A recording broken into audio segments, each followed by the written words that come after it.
Welcome to Floppy Deep Dive, and thank you for joining me today. Picture this, it was a crisp autumn day when I was hitting some garage sales one early Saturday morning. I came across a box that had video games written on it, and as I cautiously opened it up, my eyes widened in disbelief.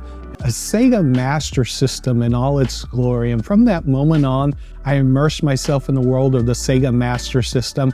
I went to all the retro gaming stores looking for SMS games to add to my collection. Now, I will look at 7 classic games on the NES and the SMS today, but here's the real treat. Among those 7 incredible games we'll be exploring, one holds a special place in my heart, and it's the game that compelled me to want to own a Sega Master System. In fact, I played every system that game came out on, and the Sega Master System reigned supreme. So keep watching and I will share with you this classic game. In floppy deep dive style, I will first look at the arcade game if it's available to set a benchmark, and then look at the ported games over to the NES and SMS. And then I'll just share my inside stories on each game and my overall experience of these games on both the Sega Master System and the NES. So my fellow gamers, pull up a chair, grab a joystick, and embark on this thrilling adventure together. Get ready to witness the ultimate clash between the Sega Master System and the NES. Let's get started. Hey there, fellow deep divers. Today we're diving into the delightful world of Bobble again by request of my subscribers. Instead of the Commodore 64 versus the NES, this time we're comparing the Sega Master System and the NES ports, exploring the visual differences and gameplay mechanics, and sharing some exciting insights. Let's first look at the arcade version so we have a baseline of where these two ports came from and what they were trying to match. So let's pop some bubbles and embark on this nostalgic adventure. So first, let's examine the visual disparities between the Sega Master System and the NES version of Bobble. The Sega Master version is noted for its more detailed graphics and accurate sprites and vibrant colors, and conversely, the NES version is said to have slightly washed out colors compared to the Sega Master System version, but it still maintains its charm of the original arcade.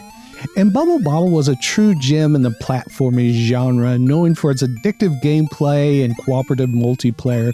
And in the SMS and the NES version, players control these adorable dinosaurs, Bub and Bob. You trap the enemies inside bubbles and burst them to progress through the different levels. The controls on both versions were superb. Both versions allowed 2-player gameplay, and players can play together simultaneously, enhancing the collective experience. And when it comes to level design, the Sega Master System version of Bobble stands out. It features an impressive 200 levels, twice the number of levels of the NES and the arcade version. And this extended level count on the Sega Master System version provides players more challenges and a more extended gameplay experience. However, it's worth noting there may be slight variance in the enemy placement between both platforms. Now, the sound in both versions were excellent. I had no complaints and loved the music throughout. And finally, I enjoyed playing this with my daughter. I didn't know if she would like this game, but she was an instant fan. Seeing her reaction to playing this game for the first time was astonishing. It was so easy to just pick it up and start playing. She thought the SMS version was the best of the two systems, and I would agree. I give this round to the SMS. And that's my wrap for Bobble comparison. It was 1986, a sunny afternoon, when my friends burst through my front door all excited. They just discovered a new arcade game that allowed multiple players to team up and play together. And as a fan of Dungeons & Dragons, battling side by side on the screen felt like a dream come true. So without wasting a moment, we hopped on our bikes and pedaled a couple miles to the new Exxon gas station where Gauntlet awaited us. And before we explore the Sega Master System and the NES version of Gauntlet, let's look at the game's origins in the arcade. The arcade version of Gauntlet made a significant impact when it was released. It introduced the concept of cooperative multiplayer gameplay, enabling us, the 4 players, to join forces and conquer dangerous dungeons together. And each player could choose a unique character with their abilities and strengths, and emphasize the importance of teamwork. Gauntlet quickly became a beloved classic among arcade goers, captivating their imaginations and leaving a lasting mark on gaming history. As we descend into the depths of Gauntlet, let's first embark on the quest through the Sega Master System version. The Sega Master System version showcases the console's capabilities with crisp graphics, vibrant colors, and detailed character sprites, and the dungeons come alive on the screen, immersing you in the world of danger and adventure. And the audio enhances the atmosphere, accompanying your every move and adding excitement. And playing Gauntlet on the Sega Master System feels like an authentic console experience, capturing the arcade's original essence while providing its own unique charm. So now let's look at the NES version of Gauntlet, and despite its hardware limitation, the developers managed to capture the overall spirit of Gauntlet in this adaptation, and the dungeons with the flickering torches and the menacing enemies transport to the world of danger and mystery. And the NES version offers its own interpretation of the game, utilizing the system's capabilities to deliver an enjoyable and challenging experience. And although the graphics may be more straightforward and the audio may be more modest, Gauntlet on the NES still captivates players with an addictive gameplay. Ultimately, the choice between the Sega Master System and the NES versions of Gauntlet comes down to personal preference. I like playing the SMS version the best. I hope you enjoyed this comparison, so let's move on to the next game. Hey everyone, if you're enjoying this video, please give it a thumbs up and subscribe to my channel. Your support means the world to me. So let's get ready to take flight as we explore the timeless classic Choplifter and its thrilling journey across multiple platforms. And today we'll dive into the SMS and the Famicom version of Choplifter. And in 1985, Sega released a coin-operated arcade remake of Choplifter, and this marked a significant milestone as Choplifter became one of the few games that transitioned from home systems to the arcade. And the arcade version achieved great success, showing how far the game had come since the original Apple IIe release. And let's focus on the Sega Master System version of Choplifter. Sega took an original concept and delivered a complete redesign, expanding on its core elements. And this version introduced more enemies and a fuel gauge, offering improved gameplay mechanics, and the graphics are impressive, and it's no surprise that many players consider this version their favorite iteration of Choplifter, including me. And although Choplifter wasn't officially released on the NES, it did find its way on the Famicom developed by Jelco in 1986. And this version is often seen as more of an adaptation than a direct port. While the visuals are adequate, they may not be as imposing as in the other versions. However, some players have pointed out that the soundtrack is a major drawback with its repetitive and grating soundtrack. And after considering the players' insights and feedback, I agree that the Sega Master System version of Choplifter stands out as the preferred choice. In fact, it was the driving force behind my decision to search and purchase a Sega Master System. In this next video, we're diving into the classic game Double Dragon and exploring its journey across different platforms. Let's start by looking at the original arcade version.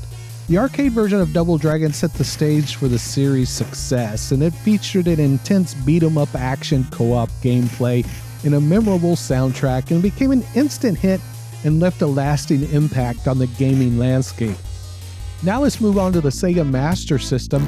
Released on October 1st, 1988, this port brought Double Dragon experience to the Sega console, and it retained the two-player co-op gameplay and showcased improved graphics compared to the NES version.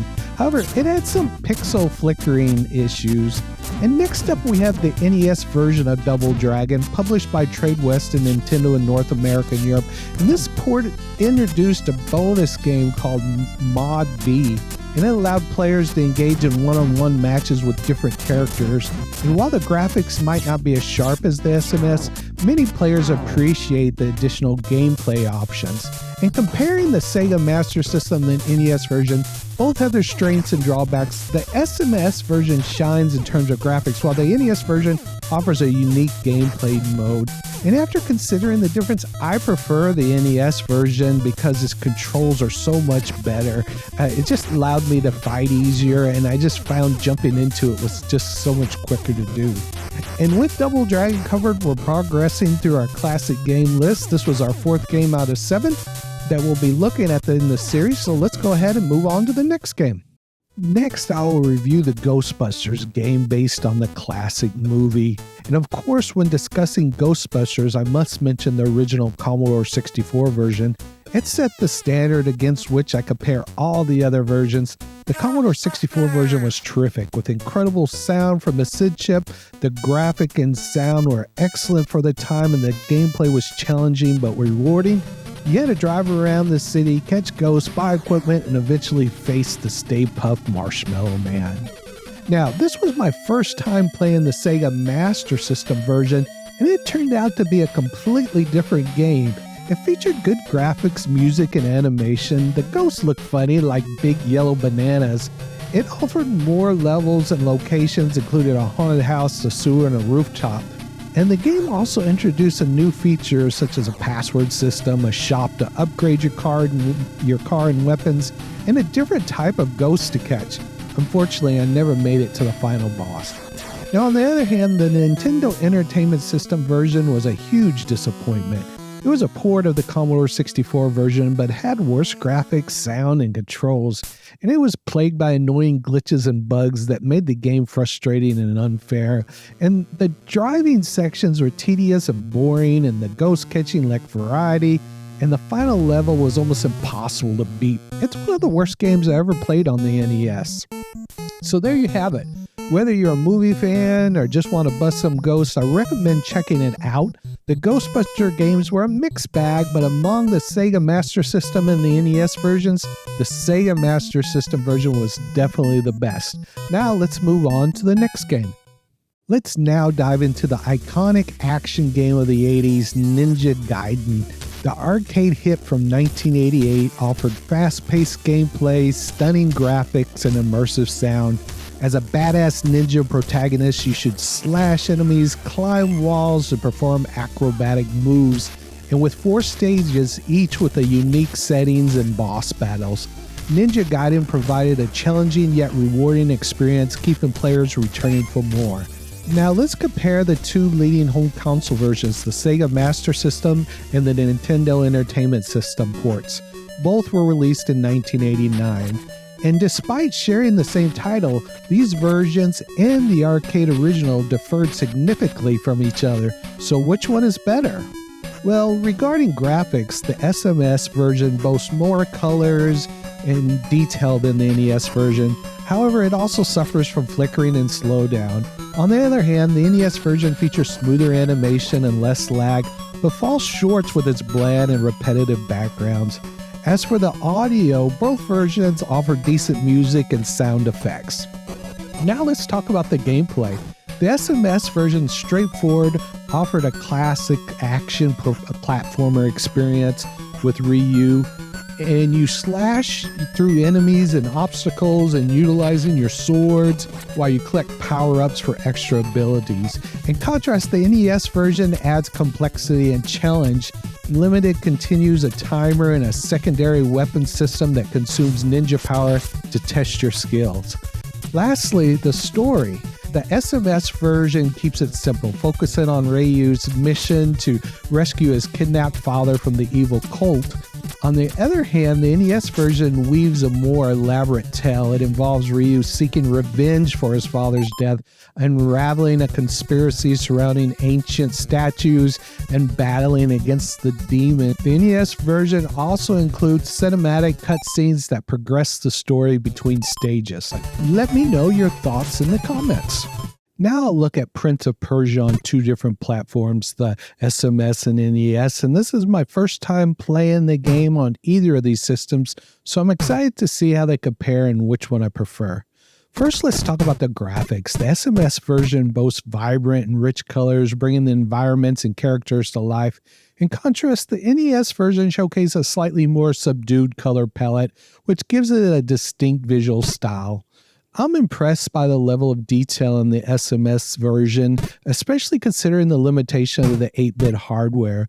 The smooth animation and scrolling also add to the immersive experience. On the other hand, the NES version suffers from some flickering and slowdown issues, which can be distracting. So in terms of graphics, I'm leaning towards the SMS version. Moving on to the sound, the SMS version has a more atmospheric soundtrack compared to the NES version, which relies on a few repetitive tunes. As I navigated through these perilous dungeons and treacherous platforms, the music in the SMS version really adds to the tension and excitement. The NES version unfortunately lacks the same level of audio depth, so I like the control of the Prince better on the NES too. I found that there was kind of a delay when I tried to jump on the SMS version. So for gameplay, I'm leaning towards the NES overall. But in conclusion, the SMS version of Prince of Persia impressed me with its graphics and sound, while the NES version offers some unique gameplay features. And as a first-time player, I'm leaning towards the SMS version for its authenticity and its challenge. So what do you think? Have you played Prince of Persia on these systems? Let me know in the comments. That's it. You guys now go down in the comments and tell me which system did you like for each one of these games. Put any comments about any memories about these games. I'd love to hear more details and your thoughts, and if this brought any nostalgic feelings back to you. Don't forget to subscribe and hit the like button. And until next time, thank you for joining me on another Floppy Deep Dive.